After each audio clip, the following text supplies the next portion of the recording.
everybody. I welcome you all to this digital classroom for the subject control systems, module 3. Today, we are going to study about analysis of a second order system. So the time response analysis of a second order system.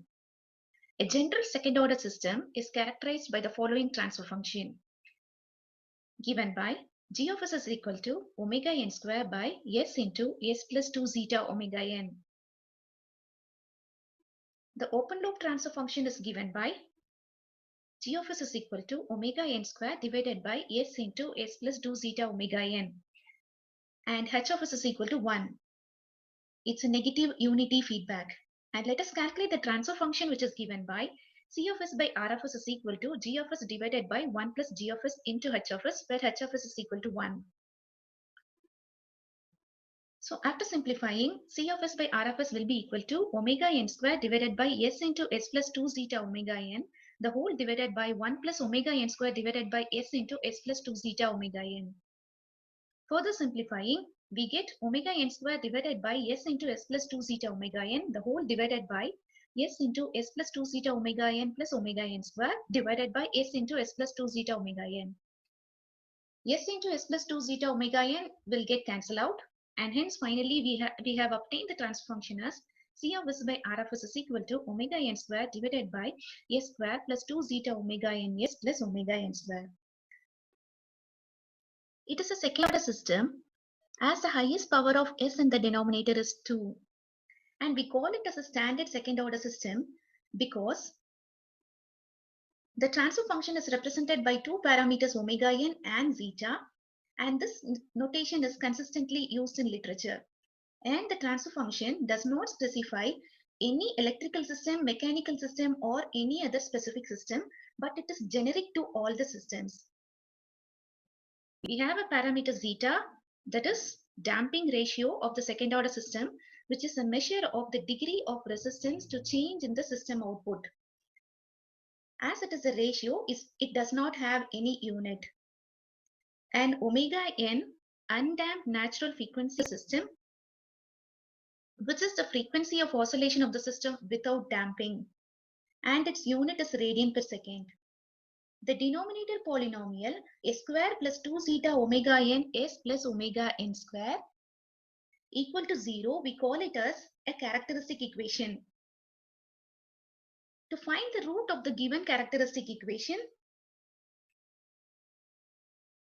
we can relate with the expression a square plus bs plus c is equal to 0, where a is equal to 1, b is equal to 2 zeta omega n, and c is equal to omega n square. So we can find the root of the equation making use of the formula s1 comma s2 is equal to minus b plus or minus square root of b square minus 4ac divided by 2a. So once after substituting for a, b and c, we can obtain the two roots of this characteristic equation, which is given by s1 comma s2 is equal to minus 2 zeta omega n plus or minus square root of 4 zeta square omega n square minus 4 omega n square divided by 2. Taking 4 from the square root as common, we get minus 2 zeta omega n plus or minus 2 zeta omega n square root of zeta square minus 1 divided by 2. So 2 will get cancelled out. So finally, the two roots are given by s1 comma s2 is equal to minus omega n zeta plus omega n square root of zeta square minus 1, and the other root will be minus omega n zeta minus omega n square root of zeta square minus 1. So one root will be plus and other root will be minus. So here the value of s1 and s2 depends upon the value of omega n and zeta. So it is completely dependent on omega n and zeta. But the value of zeta impacts the nature of the root. That is, nature of the root in the sense, there will be so much of questions running in your mind like, are the two roots imaginary or are they real? If they are real, are they equal? Or if suppose they are not real, are they complex? So the term zeta plays a vital role in estimating the nature of the roots. If suppose, if I substitute zeta is equal to 0 in the obtained two roots, if the first term becomes 0 and we get S1 is equal to square root of zeta is 0. So 0 minus 1. So square root of minus 1 is nothing but j. And on the other hand, S2 will be equal to minus j omega n. Hence, the roots of the equation will be plus or minus j omega n. That is nothing but the roots are imaginary. If I substitute for zeta is equal to 1, the second term in the square root, zeta square is equal to 1. So square root of 1 minus 1, this becomes 0. So I get the first term, that is nothing but minus omega n, which is nothing but real. Real and equal. The two roots will be real and equal. Hence, zeta plays a vital role in determining the nature of the roots. So, according to the value of zeta, a second order system can be set into 4 categories. Number 1, undamped condition when zeta is equal to 0. Number 2, critically damped condition when zeta is equal to 1. Number 3, underdamped condition when zeta is between 0 and 1. Number 4, overdamped when zeta greater than 1. Hence, the nature of the roots depends on zeta, and let's see where the roots lie on the S-plane for different values of zeta. Case 1, when zeta is equal to 0, that is nothing but undamped condition. Let us substitute for zeta is equal to 0 in the above roots S1 and S2. So we get S n square root of minus 1, that is nothing but plus j omega n, and S2 as minus j omega n. Hence the roots are imaginary. And let us plot this two roots in the imaginary axis. We have plus j omega and minus j omega, and we have minus j omega and plus j omega in the same distance from the origin. Why it is called as undamped? As zeta is related to a damping factor, as zeta is equal to 0. In the absence of zeta, we can call it as undamped.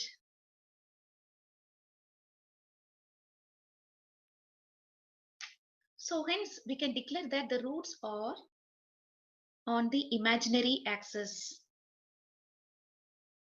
Case 2, critically damped condition when zeta is equal to 1. So now we are going to substitute for zeta is equal to 1 in the two roots which we have determined S1 and S2. So substituting for zeta is equal to 1 for the two roots S1 and S2, the second term will be equal to 0. Hence, S1 comma S2 will be equal to minus omega n comma minus omega n. So we have two roots which are real and repeated. Let's plot these roots on the S-plane. As we have two roots which are real and repeated, we have to repeat the same. We have to plot it in the negative real axis minus omega n twice. So minus omega n has been plotted twice in the negative real axis.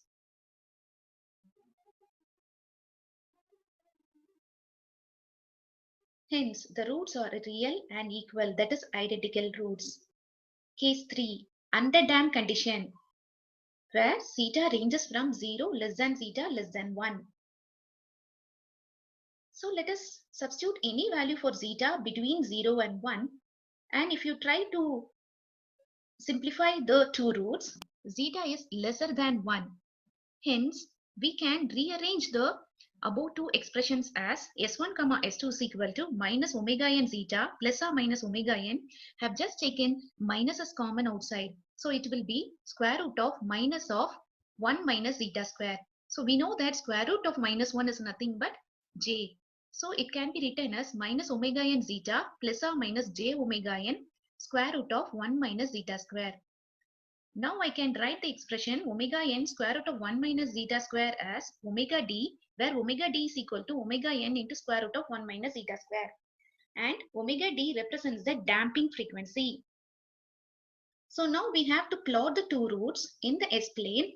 Point of the real and the imaginary value of these two roots will give you the plot S1 and S2. So let me mark minus omega n somewhere here in the negative real axis, and plus j omega d somewhere here, and minus j omega d somewhere here in this S-plane. So the point of intersection of minus omega and zeta and plus j omega d gives you the location of the pole on the S-plane. So now the roots are complex and they are conjugate. Similarly, We can substitute any value for zeta between 0 and 1. You will be getting a plot in this location, and on the other side you will be getting in these locations. So if you try to join all the points for different values of zeta ranging from 0 to 1, you will get exactly in the form of a semicircle.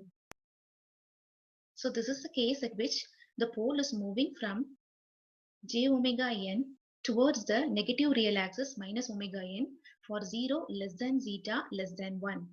Moving on to the fourth case, overdamped, that is zeta greater than 1. So with respect to S1 and S2, the expression which we have obtained for the roots of the equation from the characteristic equation is nothing but the condition for zeta greater than 1. Beginning, we were not familiar that this is related to the condition overdamped, but here it is actually zeta is very greater than 1. Hence, this condition is well suited for this overdamped condition. So, if you substitute any value for zeta greater than 1, let me substitute for zeta is equal to 2, we have obtained S1 is equal to minus 0.26 omega n and S2 as minus 3.73 omega n. Hence, one of the root is completely moving towards the positive real axis and one is moving away from the positive real axis. So the location is as shown here. Hence, the roots are real and they are not identical. So we can call it as the roots are real and distinct. So now we have done with all the cases with respect to zeta equal to 0, zeta greater than 1, zeta is equal to 1, and zeta between 0 and 1. So now my point of interest is find the magnitude from the origin towards the point touching the semicircle.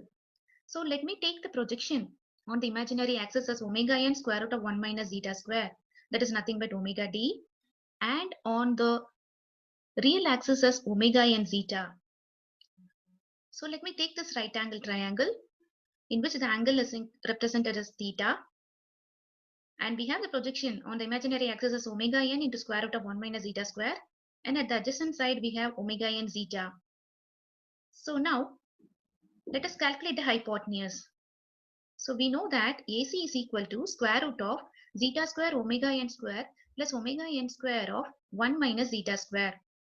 So simplifying further, we get the hypotenuse to be as omega n. So any point from the origin towards the line touching the semicircle will be always equal to omega n. Hence it exactly forms a semicircle. Then tan theta will be equal to opposite side by adjacent side, that is nothing but sin theta by cos theta. So we have opposite side as omega n square root of 1 minus zeta square and the adjacent side is omega n zeta. Hence tan theta will be equal to square root of 1 minus zeta square divided by zeta.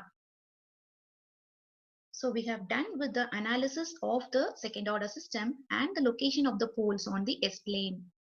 So this is also called as the locus of a closed loop pole of a second order system, as mathematically locus represents the movement of the poles in the S-plane. So here the movement of the poles you could able to see here, it starts from zeta ranging from omega n, that is in the imaginary axis, and it is reaching towards the negative real axis omega n.